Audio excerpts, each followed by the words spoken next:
So, ang isa guys, padulungan na manaog. Kaya nagka naman siya nakuha. Isa yung anak ko naghangad sa iya. Yan ang isa, wala na ning kamot nagkaon. Kaya nagka namang nakuha nga kay Mito.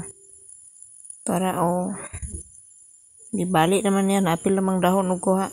Nagka na siya kanang hinog. Ang isa, wala na pulaan nagkinaon. Wala man nagkaubalik.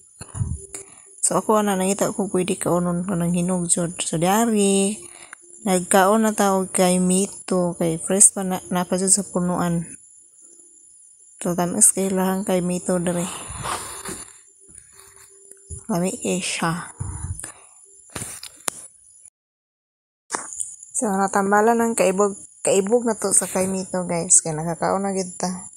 Kita na mismo ni adto sa punuan. So dali dili na kinahanglan pang paliton kay abuntag pagkaon diri sa bukids. So mana guys, ang nakuha namong kay Mito yan, hurot rapod namong kaon.